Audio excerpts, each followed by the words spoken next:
আজিকালি সূৰ্য দেৱতাই মোৰ লগত লৰা ধেমালি কৰিবলৈ লৈছে। 1 তাৰিখৰ পৰা 15 তাৰিখলৈকে হেৰি ফটা গৰম দিব, তাৰ পিছত আকৌ নেৰা নেপেৰা বৰষুণ দি বতৰটো ৰোমান্টিক কৰি দিব। এইটো কেনেকুৱা ধৰণৰ ধেমালি? এফালে ছিংগল, এফালে টলিউডং আৰু এফালে ৰোমান্টিক বতৰ, কোনোফালে নিমিলিছে মানে। এইটো মাহৰ পৰা অলপমান পইচা সাচিব ষ্টাৰ্ট কৰিছিলোহে, খুলুঙত ভৰাই থোৱা 370 টকাটোলৈ মনত পৰি মনটো কুটকুটাই আছে। ভাবিলো অলপ মেডিটেশ্যন কৰো। চকু দুটা মুদাৰ লগে লগে মাছ মাংসবোৰহেচোন চকুৰ আগত ভাঁহি উঠিছে। এনে থাকাত পইচা আছে, কিন্তু সন্মুখত আৰু 15 দিন আছে। ভৱিষ্যত পৰিকল্পনাবোৰ মনত পেলাই মনটোক যেনে তেনে বান্ধি ৰাখি আজি থপথপীয়া দালি আৰু ভাজি ভাতেই খাব লৈছো। প্ৰথমতে মোৰ অসুস্থ অহংকাৰী কুকাৰটো 3 সাঁজ মানৰ জোখাৰে দালি দিছো, পৰিমাণ মতে নিমখ দি ঢাকনখন মাৰি হুইচেল আহিবলৈ দিছো। তেতিয়ালৈকে ভাবিছো মই পাচলিখিনি যোগাৰ কৰি লওঁ। জালি কোমোৰা অলপমান খাই অলপমান খাচি থৈ দিছিলো, ভাবিছো গোল গোলকে কাটি আজি সেইখিনিকে ভাজি খাম। সৰু পোৱালীবোৰে যেনেকে পেনে চেনে হাগিলে মুতিলে মাকৰ খং নুঠে, মোৰো কুকাৰটোৰ লগত সম্পৰ্কটো তেনেকুৱাই। অলপো খং উঠা নাই মোৰ। মাত ফুটা হয় কলে হয়, চুচু লাগিছে মোৰ, পেনটো খুলি দিয়াচোন। বাৰু যি কি নহওক, এহাতে বগী কেৰাহীজনী পাতি দিছো। গৰম হোৱাৰ লগে লগে মিঠাতেল দিছো, তাতে পাঁচফোৰণ আৰু এটা ডাঙৰ চাইজৰ পিঁয়াজ দি অলপমান সময় ভাজাৰ পিছতে পৰিমাণ মতে অলপমান হালধি দিছো আৰু দালিখিনি সম্ভাৰ মাৰি দিছো। জোখতকৈ বহুত বেছি থপথপীয়া হৈছে, সেইটো কাৰণে আকৌ অলপমান গৰম পানী এড কৰি ভকভককে উতলিবলৈ দিছো। তেতিয়ালৈকে ভাবিছো মই জালি কোমোৰাৰ পিচ কেইটা ভাজিবলৈ ৰেডি কৰি লওঁ। বহুতে প্ৰায় কমেন্টত কৈ থাকে বোলে বাইটি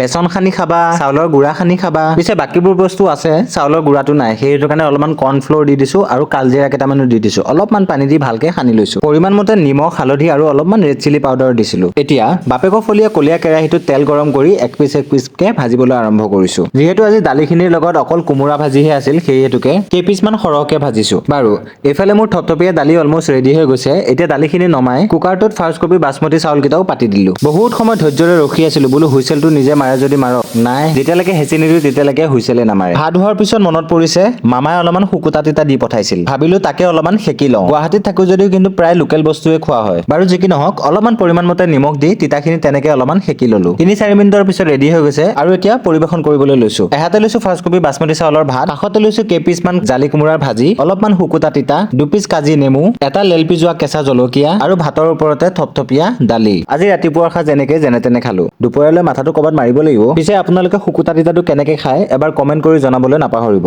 বাৰু পলম নকৰি খাবলৈ আৰম্ভ কৰিছো। চিম্পল হলেও কিন্তু খাবলৈ বহুত বেছি মজা লাগিলে। জালি কোমোৰা ভাজিটো কিন্তু মোৰ অল টাইম ফেভাৰিট। পিছে বতৰটো এনেকুৱা ৰোমান্টিক হৈ থাকিলে খুলঙত ভৰাই থৈ দিয়া 370 টকাটো কেতিয়া উলিয়াই পেলাও ঠিকনা নাই। মাংস নাখালে জিন্দা থাকিব নোৱাৰিম চাগে মই। হাত ভৰিবোৰোচোন কিবা কঁপিবলৈ আৰম্ভ কৰে।